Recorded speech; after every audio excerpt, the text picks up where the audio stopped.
lebih lanjut lagi mengenai Sosbud OINB. Untuk pembicara berikutnya adalah Bapak Direktur Perundingan Perdagangan Jasa dari Kementerian Perdagangan, yang terhormat Bapak Iskandar Panjaitan, sudah bergabung dengan kami tadi sepertinya Pak Iskandar. Mohon masukan Bapak terkait mengenai partisipasi Indonesia khususnya dalam rangka perdagangan jasa Pak, services untuk pariwisata dan ekonomi kreatif di fora multilateral, bilateral maupun regional. Terima kasih. Oke, sudah. Baik, waktu dan tempat kami persilahkan Pak Iskandar. Terima kasih. Terima kasih Bapak Moderator, Bapak Jubi yang sudah saya kenal dengan baik ini ya.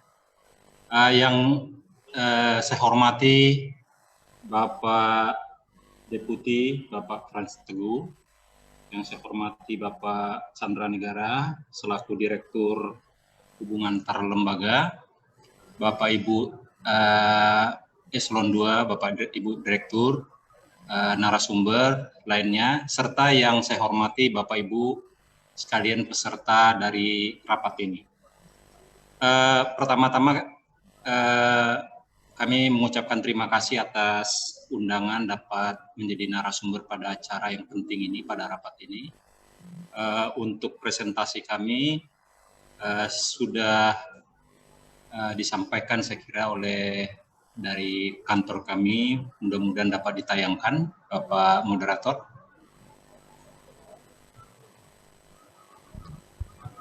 Sudah ya, teman-teman panitia ya.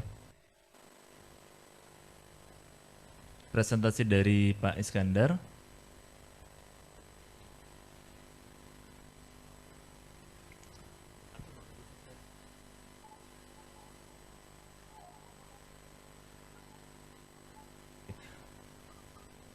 Sedang disiapkan Pak, namun kalau misalkan Bapak di PC Bapak sudah ada PowerPoint-nya, bisa langsung share screen juga Pak dari PC Bapak. Baik,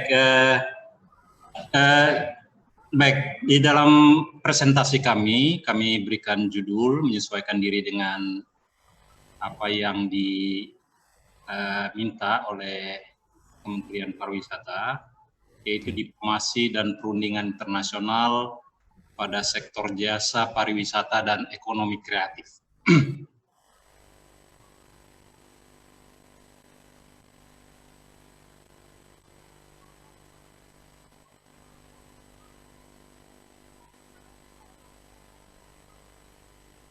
Ya, baik, mungkin langsung saja kepada peranan sektor jasa.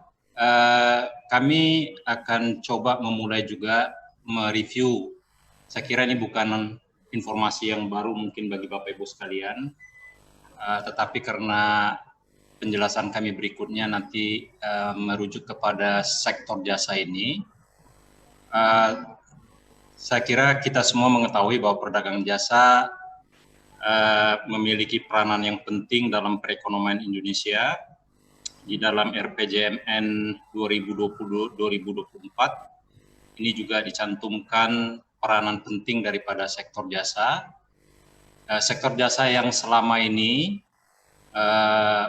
peran pemerintah sangat penting dalam menyediakan beberapa sektor jasa yang kunci seperti infrastruktur, pendidikan, kesehatan, dan lain-lainnya. Ini diundang untuk pelaku usaha ekonomi dapat terlibat dalam penyediaan jasa. Nah, oleh karena itu di dalam RPJMN ini juga mendukung agar pelaku-pelaku usaha juga dapat memainkan peranan penting, selain pemerintah masih memberikan peranan tertentu dalam penyediaan jasa ini. Nah, Bapak Ibu sekalian, sektor jasa ini selain sektor itu sendiri merupakan sektor mandiri di dalam perekonomian Indonesia, tetapi sektor jasa juga penting sebagai kita katakan lem bagi industri-industri lainnya, termasuk industri barang, dalam rangka satu sistem, yaitu rantai pasok nasional, termasuk juga global. Nah, ini di data di tayangan kami juga disampaikan walaupun mungkin proporsi sektor jasa dalam data masih belum besar, tetapi ada satu perkembangan yang positif terhadap atas perdagangan jasa internasional Indonesia. Kami punya data dari tahun 2015 sampai 2018, ini meningkat, ya, walaupun mungkin tidak terlalu signifikan, tetapi ada peningkatan yang positif selama kurun waktu ini. Nah, memang juga kalau kita perhatikan Bapak Ibu sekalian,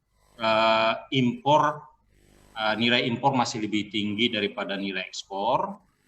Bagi kami ini masih masuk akal, karena perekonomian kita sangat sebelum COVID ini sangat positif, sangat tinggi di kawasan regional maupun global, sehingga membutuhkan sektor-sektor jasa yang modern.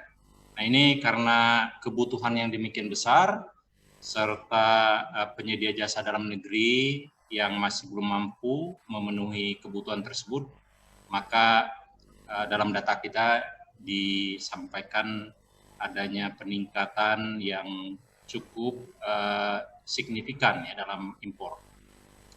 Namun demikian juga dari data ini juga ada potensi yang besar dari perekonomian kita juga akan meningkatkan ekspor.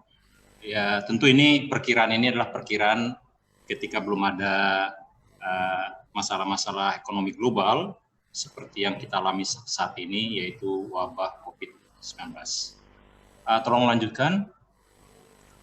Nah, Bapak Ibu sekalian, dari ekspor sektor jasa, ini ada 3 sektor jasa yang cukup dominan dalam dalam nilai perdagangan atau nilai ekspor Indonesia, yaitu jasa perjalanan, jasa bisnis lainnya, serta jasa transportasi.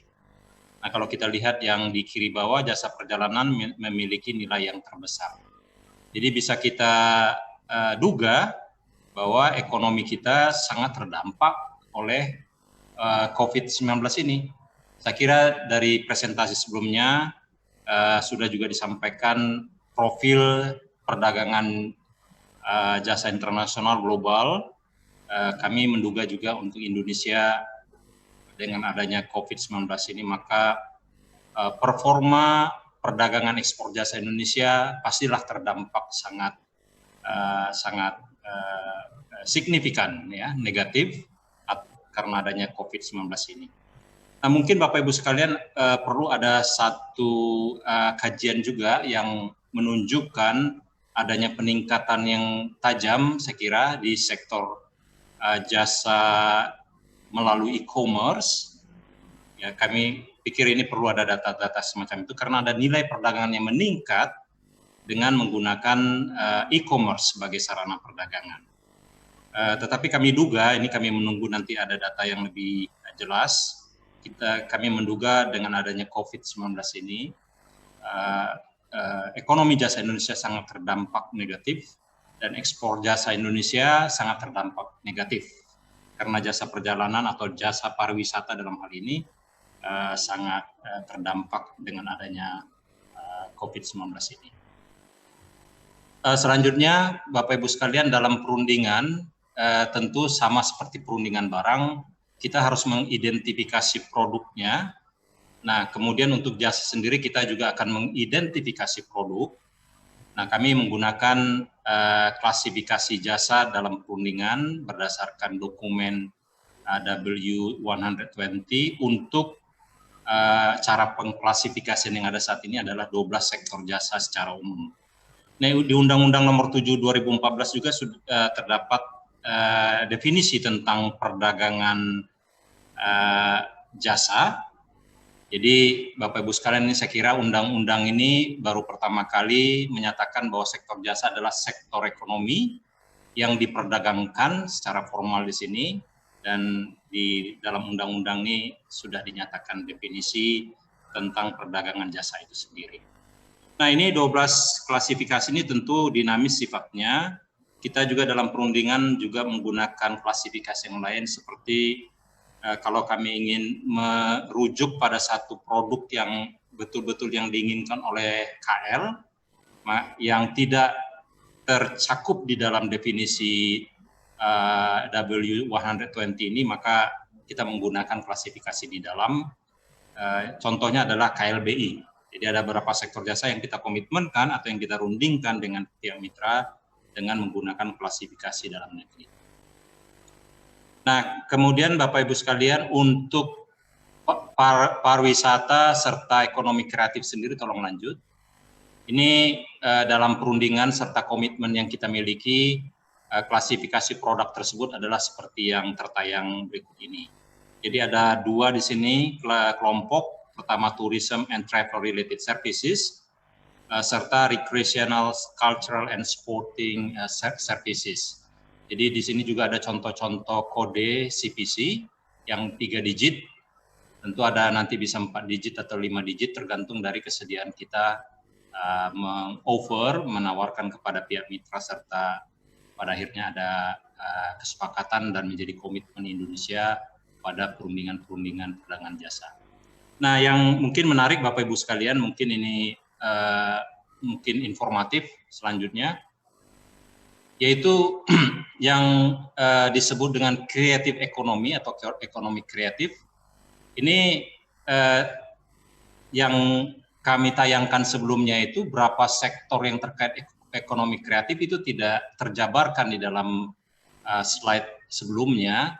Sebetulnya kalau kami menggunakan informasi yang kami dapatkan dari ANKTED, ekonomi kreatif itu apa? Saya kira ini Bapak Ibu sekalian juga are familiar with this information, definitions. Misalnya ekonomi kreatif menurut ANKTED adalah adanya human creativity, ideas, intellectual property, knowledge, and technology.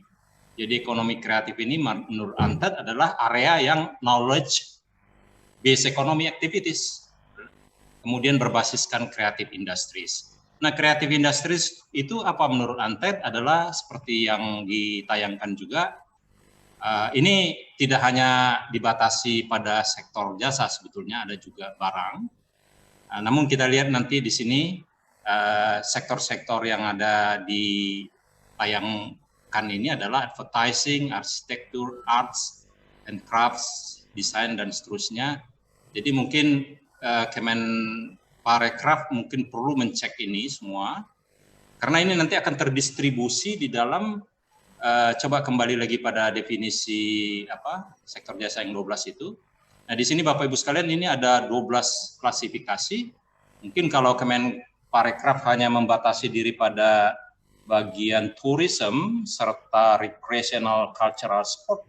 Padahal tadi kalau yang kita tayangkan berdasarkan ANKTED view itu ternyata terdistribusi pada beberapa klaster dari sektor jasa ini yang 12 ini. Utamanya di business services. Nah, coba kita kembali lagi pada, jadi seperti advertising, arsitektur ini ada di perhubungan, di PUPR, tetapi juga ada yang disebut dengan business services. Ini creative industries. Demikian juga design, fashion, ini juga ada di business services. Kemudian ada music, performing arts, tadi saya kira ada kelompok khusus. Tetapi bagaimana dengan R&D? Ya, software, computer games, electronic publishing, ini semuanya mungkin bercampur seperti di Kominfo atau di Kemendikbud atau Kemenristek. Ini saya kira ini tantangan bagi Kemenparekraf untuk melihat ini semua. Karena ini semua masuk pada kelompok yang disebut dengan creative industries.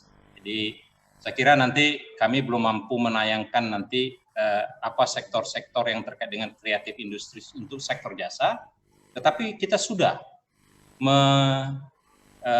overkan bahkan sudah mengkomitmenkan ini yang disebut dengan ekonomi kreatif, creative economy services itu. Oke, lanjut. Nah, Bapak Ibu sekalian, untuk perdagangan jasa sendiri mungkin kami perlu juga mengulang ini, walaupun kami pernah menyampaikan kepada Bapak Ibu sekalian, bahwa untuk perdagangan jasa internasional itu tidak melulu hanya melalui satu avenue, satu cara seperti barang, Biasanya barang disebut dengan cross border trade, yaitu perdagangan barang internasional itu cross border trade. Tetapi untuk jasa kita mengenal ada 4 cara perdagangan jasa internasional. Ini yang disebut dengan moda. Jadi ada 4 moda perdagangan jasa internasional. Nah, kalau kami menggunakan satu contoh, yaitu adanya satu perancang dalam satu negara, kemudian ada pelanggan yang menerima jasa perancang tersebut, maka kita bisa menjelaskan 4 moda tersebut. Moda pertama yang disebut dengan cross border trade. Inilah untuk barang. Kalau untuk barang dia menggunakan cross border trade, tetapi untuk jasa dia menggunakan 4 moda ini. Nah, kalau untuk moda pertama, ini pelanggan memesan satu pelayanan jasa dalam bentuk apapun, desain, model, dan lain-lain dengan perancang yang berada di negara lain, melalui online, melalui email, atau melalui telepon, atau bahkan melalui mail. Nah, kalau seandainya terjadi transaksi antara perancang dengan pelanggan tersebut, transaksi ekonomi, maka disebut sudah melakukan perdagangan jasa internasional. Nah, dalam hal ini pelanggan di satu negara mengimpor jasa serta perancang di negara lain itu mengekspor jasa melalui moda satu atau yang disebut dengan cross border. Tetapi juga pelanggan mungkin memerlukan detail, memerlukan contoh, memerlukan penjelasan yang lebih lanjut dari perancangnya. Si pelanggan ini dapat bergerak pergi dari negaranya kepada negara di mana perancang tinggal di negara lain dan menerima jasa di sana. Terjadi transaksi ekonomi, maka kita sebut bahwa perdagangan jasa pada kesempatan tersebut sudah terjadi, yaitu melalui moda 2 atau consumption abroad. Ini juga consumption abroad ini Bapak Ibu sekalian mungkin agak mudah diterima dengan contoh tourism, pariwisata. Jadi kalau ada pelancong dari negara lain datang ke Indonesia dan menerima jasa di Indonesia, maka disebut sudah terjadi perdagangan jasa internasional.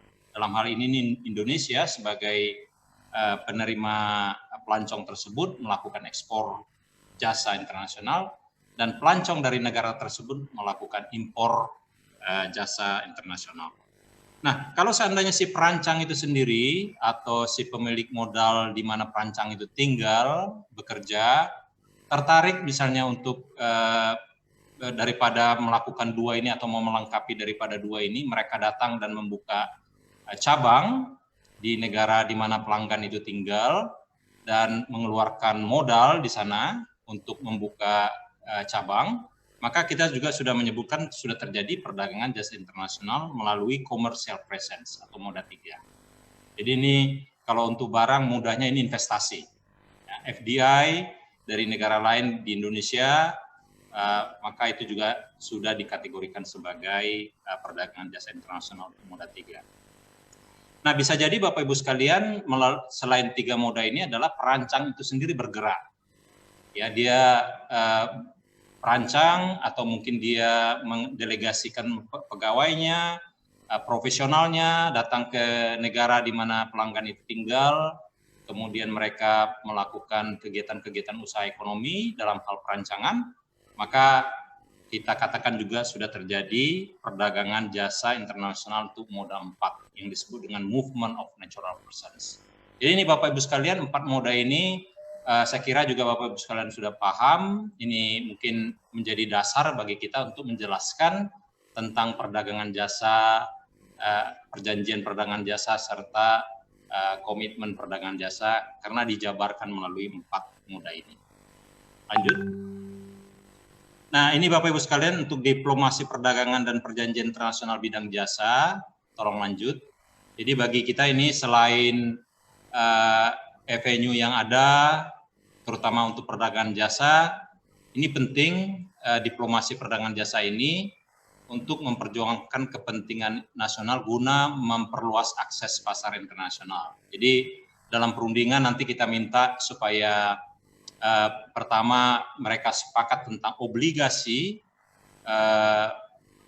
dan kemudian sepakat di dalam akses pasar, membuka pasar mereka dan mengikat itu dalam binding schedule.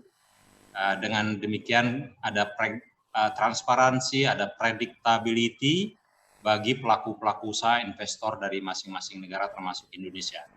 Nah, oleh karena itu Indonesia perlu berperan aktif dalam setiap perundingan untuk melindungi kepentingan ekonomi di bidang perdagangan dan investasi. Nah, Bapak Ibu sekalian, saya kira ini penting.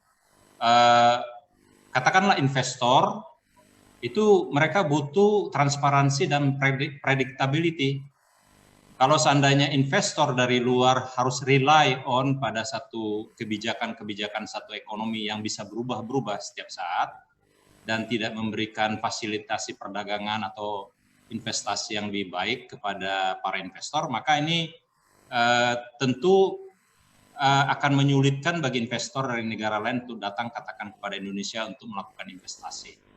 Karena mereka meragukan bagaimana regulasi diciptakan di Indonesia ini yang mereka ragu akan bisa berubah setiap saat, atau diciptakanlah regulasi-regulasi yang mereka tidak ketahui sebelumnya dan kemudian regulasi-regulasi tersebut ternyata punya potensi mengganggu bisnis dan investasi. Nah, diplomasi ini, perdagangan internasional ini atau perundingan perdagangan internasional ini dapat mudah-mudahan dapat memberikan jaminan bagi para pelaku usaha dan investor yang sebetulnya scarce itu, yang terbatas, ya, scarcity on capital markets. Jadi kita sebetulnya berebut terhadap kapital yang terbatas itu. Nah, kalau seandainya satu negara mampu menciptakan satu kestabilan regulasi, maka mudah-mudahan negara tersebut menjadi destinasi bagi investasi. Dan selanjutnya di bawah ada berkembang, yaitu kerjasama. Nah, ini Bapak Ibu sekalian, dalam perundingan ini sebetulnya ini mengulangi dari penjelasan kami sebelumnya. Pertama adalah peningkatan akses pasar dengan kepastian mengurangi hambatan-hambatan perdagangan jasa. Kemudian yang kedua, dengan adanya kepastian regulasi karena ada binding, ada obligasi di sana yang pasti di dalam perjanjian kita, maka kita harapkan dapat menjadi favorable environment bagi investor dapat datang ke Indonesia. Nah, selanjutnya ini juga ada tambahan mutual recognition agreement. Ini saya kira Bapak Ibu sekalian memahami adanya perbedaan-perbedaan standar kualifikasi. Jadi walaupun akses pasar dibuka, ini juga bisa menjadi hambatan. Nah, kalau seandainya ada saling pengakuan kualifikasi dan standar apapun termasuk professionals, maka itu juga dapat memberikan jaminan bahwa akses pasar yang terbuka itu akan dapat dimanfaatkan karena ada kepastian dari pengakuan kualifikasi dan standar. Lanjut. Ya, ini kira-kira Bapak Ibu sekalian saya kira memahami juga di dalam perjanjian kesepakatan perdagangan jasa. Ini bisa meliputi pertama, ini dua yang paling pokok, yaitu rules dan akses pasar ini tradisionalnya. Kemudian akhir-akhir ini ada satu elemen yang penting yang disebut dengan kerjasama dan peningkatan kapasitas. Jadi Bapak Ibu sekalian saya kira ada satu perkembangan dari yang pertama tradisional preferential trade agreement, yaitu dalam bentuk FTA katakan begitu, free trade agreement. Nah, akhir-akhir ini berkembang juga memasukkan elemen kerjasama bahkan capacity building. Sehingga ada nama-nama yang disebut dengan EPA, Economic Partnership Agreement, CEPA atau CEP, Comprehensive Economic Partnership Agreement. Ini semuanya adalah perkembangan dari FTA. Nah, ini at least ada 3 elemen ini di dalamnya, yaitu rules, obligasi, kemudian juga nanti ada, saya kira Bapak Ibu sekalian tahu yang disebut dengan general obligations pada rules ini, katakanlah obligasi general MFN, Most Favored Nations, mungkin DOMREG, Domestic Regulation, serta specific obligation yang terkait dengan market access dan national treatment. Ini semuanya ada di dalam tax agreement yang berisi rules tersebut. Kemudian juga ada nanti di dalam satu perjanjian atau dalam perundingan kita memperundingkan akses pasar pada 4 moda tersebut. Nah, ini nanti kalau sudah disepakati oleh kedua belah pihak melalui proses, katakanlah yang tradisional adalah melalui proses request dan offer. kemudian disepakati oleh kedua belah pihak, dan itu dituangkan dalam schedule of commitment. Ya, dan ini mengikat. Jadi apapun yang terkena obligasi general obligation serta specific obligation market access dan national treatment serta sektor-sektor semua tertuang pada schedule of commitments. Nah, ini saya kira ini penting kami sampaikan kepada Bapak Ibu sekalian. Nanti di dalam membuat peraturan perundangan terkait dengan pariwisata dan kreatif ekonomi, tolong dicek apa-apa yang sudah kita komitmenkan baik di multilateral maupun di regional serta di bilateral, bagaimana bentuk schedule of commitment kita. Nah, kami harapkan nanti jangan membuat peraturan perundangan yang punya potensi untuk breaching, ya, melanggar apa yang sudah kita komitmenkan di dalam perjanjian-perjanjian internasional ini. Ini akhir-akhir ini sudah mulai banyak pertanyaan-pertanyaan dari mitra kita, Amerika, mungkin di Uni Eropa, bahkan di negara-negara ASEAN yang mempertanyakan regulasi-regulasi yang dibuat oleh Indonesia akhir-akhir ini terkait dengan jasa. Dan mereka mempertanyakan bahwa peraturan perundangan ini punya potensi melanggar apa yang sudah kita komitmenkan. Jadi kami mengharapkan nanti Bapak Ibu sekalian dapat memperhatikan komitmen yang sudah kita buat di dalam perjanjian internasional di bidang jasa. Lanjut. Nah, saya kira ini Bapak Ibu sekalian juga sudah familiar with this fora, track diplomasi kita dalam perundingan perdagangan jasa menggunakan dari multilateral, regional serta bilateral. Saya kira ini juga Bapak Ibu sekalian juga merupakan mitra kita yang kami selalu undang di dalam rapat serta menjadi bagian dari delegasi.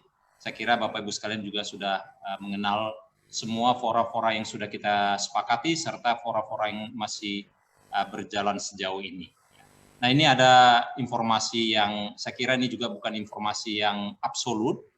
Kira-kira multilateral itu level komitmennya kurang mendalam dibandingkan dengan bilateral. Saya kira itu masuk akal, pertama karena di multilateral sendiri sangat sulit mengumpulkan 160 negara mungkin, merundingkan satu isu atau area dan mencoba mencapai satu kesepakatan ini bukan pekerjaan yang mudah. Dan di bilateral biasanya lebih sedikit dua negara, saya kira lebih mudah bagi negara tersebut untuk membuat level komitmen yang lebih mendalam, bahkan juga obligasi atau disiplin yang lebih ketat. Itu bisa kita perkuat di dalam pertemuan bilateral. Nah, konsep dari bilateral dan regional sendiri kan Bapak Ibu sekalian paham itu adalah yang disebut dengan prinsip WTO+. Artikel 5 GATS menyatakan bahwa kalau ingin mendiskriminasikan pihak lain melanggar MFN, maka artikel 5 GATS memberikan satu mandat agar kesepakatannya harus lebih mendalam. Jadi saya kira ini bisa kita pahami lebih baik ya kenapa di bilateral biasanya lebih mendalam. Lanjut. Nah, Bapak Ibu sekalian, ini informasi sejauh ini, saya kira ini juga perlu ada semacam perbaikan juga. Nah, ini kesepakatan-kesepakatan FTA yang sudah FTA atau dinamakan juga ada PTA, Preferential Trade Agreement, atau FTA, Free Trade Agreement, termasuk tadi yang kami sampaikan ada modifikasi CEP atau EPA, EPA, serta CEPA yang sudah disepakati oleh Indonesia serta yang sedang dirundingkan oleh Indonesia juga sudah tertayang di depan kita. Tidak semua Bapak Ibu sekalian fora ini, baik yang sudah disepakati maupun lagi diperundingkan ini memiliki perundingan perdagangan jasa di dalamnya.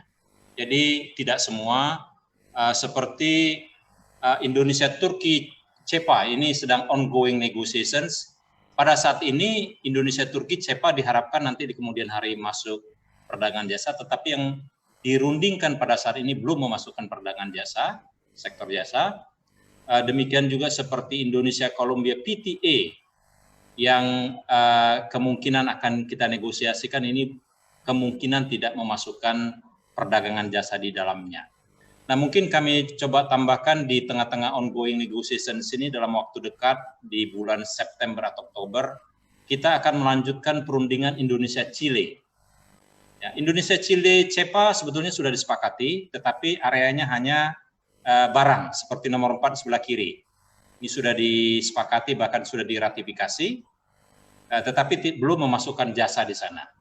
Jadi kita harapkan nanti dalam bulan September Oktober ini kita memulai perundingan di bidang jasa untuk Indonesia Chile. Saya kira itu Bapak Ibu sekalian peta perundingan serta peta kesepakatan perdagangan dan investasi termasuk sektor jasa. Lanjut.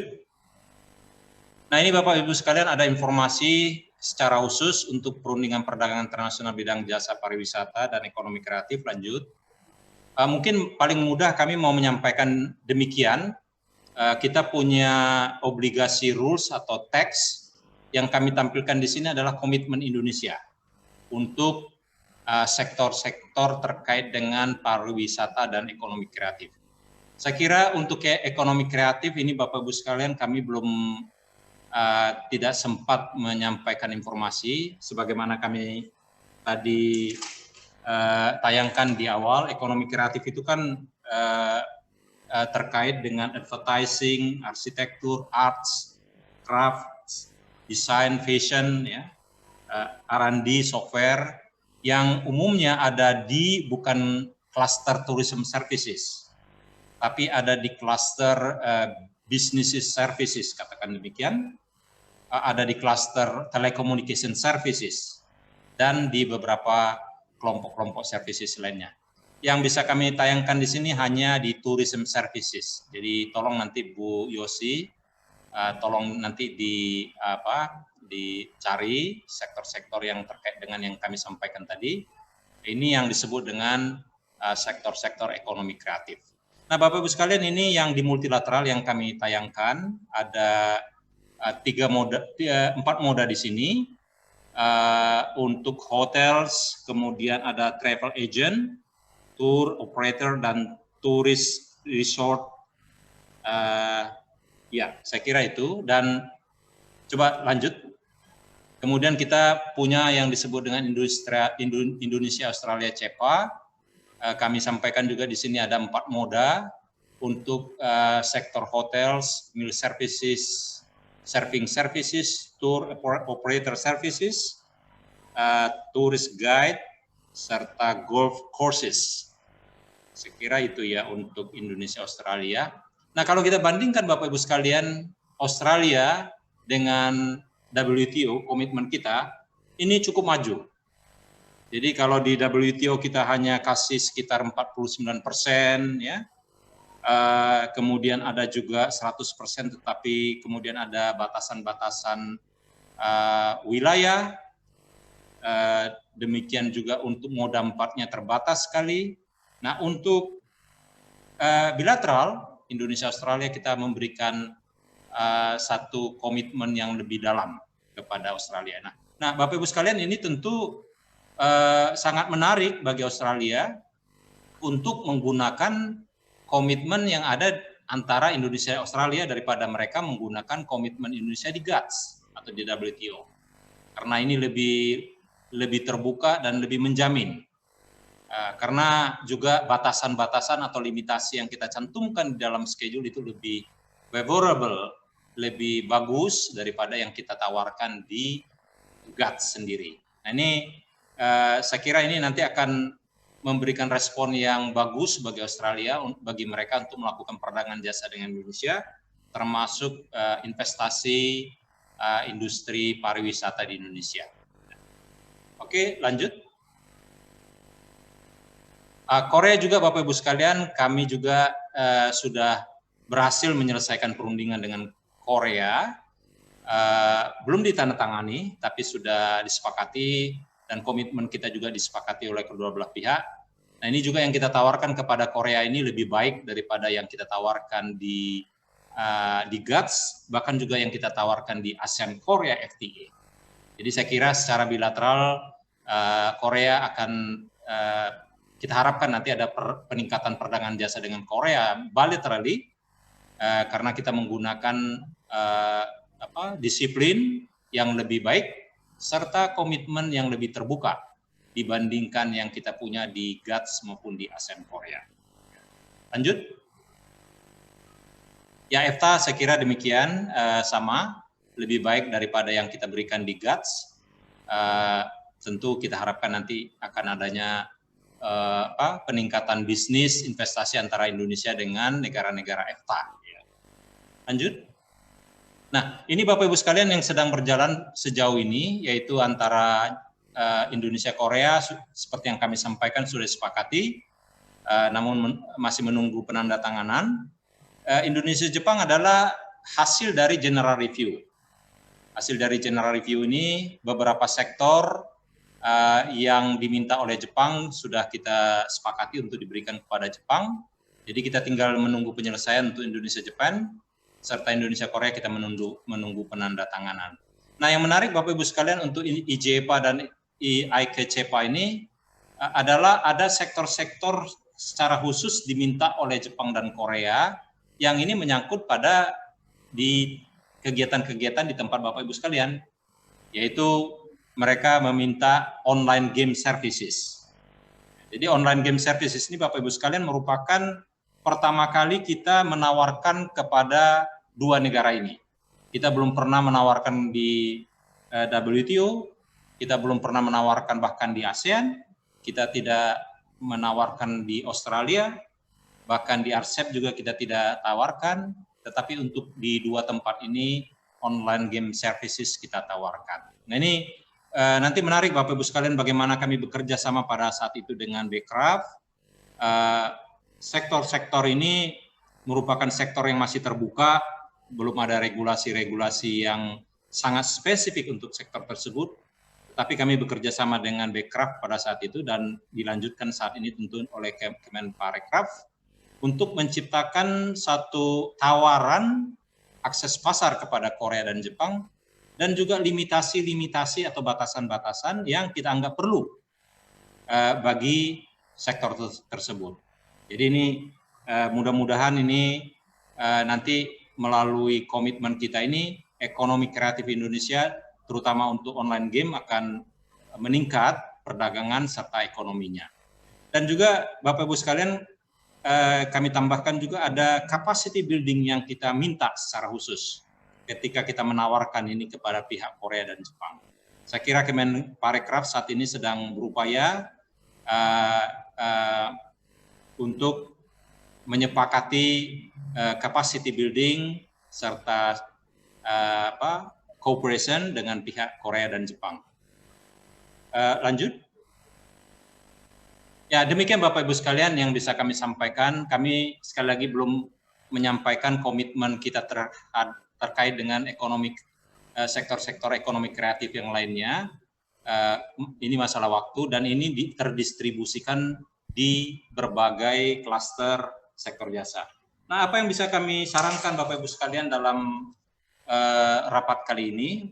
Pertama, kami mengharapkan partisipasi yang aktif dari Kemenparekraf dalam penyiapan posisi delegasi, serta juga tentu terlibat di dalam perundingan sebagai anggota delegasi dalam berbagai perundingan perdagangan jasa.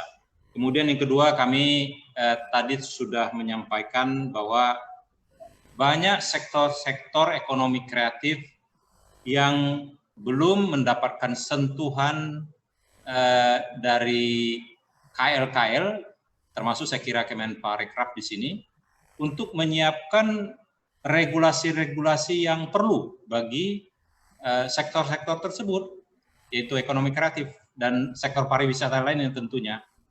Nah, kesulitan kita dalam perundingan adalah ketika kita menawarkan kepada mitra kita dan ketika kita ingin sebetulnya memberikan batasan-batasan yang perlu, kita tidak memiliki rujukan regulasi pada subsektor tersebut. Karena memang tidak tersedia. Yang tersedia hanya regulasi-regulasi yang sifatnya horizontal. Yang ada, katakanlah, yang ada di BKPM, yang ada mungkin di imigrasi atau di tenaga kerja dan lain-lain. Tetapi yang secara spesifik bagi subsektor tersebut seringkali tidak tersedia. Sehingga ini dalam perundingan juga kita agak kesulitan meyakinkan kepada mitra kita bahwa kita memerlukan limitasi itu. Atau mungkin juga limitasi itu tidak diperlukan, tetapi karena ketidaktahuan kita buat saja limitasi tersebut. Jadi kami mengharapkan ini nanti Kemenparekraf coba melihat kembali sektor-sektor tersebut, termasuk sektor ekonomi kreatif. Dan kami mengharapkan regulasi yang dibuat itu adalah regulasi yang menciptakan atmosfer yang baik bagi dunia usaha serta investasi. Dan kalau diperlukan, kalau memang ada necessary public policy objectives, ini kami dorong supaya regulasi tersebut addressing terhadap PPO, public policy objectives seperti consumer protections, reduction of negative externalities seperti katakanlah polusi dan lain-lain ya. Kemudian juga avoidance of market distortions. Nah, kalau PPO semacam itu dapat dibuat, saya kira ini juga akan mendukung pertumbuhan ekonomi sektor jasa, pariwisata, dan ekonomi kreatif, dan juga mendukung kita dalam perundingan perdagangan jasa internasional. Yang terakhir, kami memberikan saran agar para pelaku usaha, stakeholders, dalam hal ini Kemenparekraf sebagai pembina, sebagai koordinator bagi sektor-sektor ini dapat memanfaatkan hasil perundingan perdagangan jasa. Baik dalam rangka mendukung ekspansi sektor jasa Indonesia, dan bersamaan itu juga mendukung investasi dari pemodal asing untuk sektor ini untuk dapat datang ke Indonesia. Jadi mempromosikan serta menyiapkan satu lingkungan yang favorable bagi investor untuk dapat berinvestasi untuk sektor-sektor terkait dengan pariwisata dan ekonomi kreatif. Saya kira demikian Bapak Moderator yang dapat kami sampaikan. Terima kasih.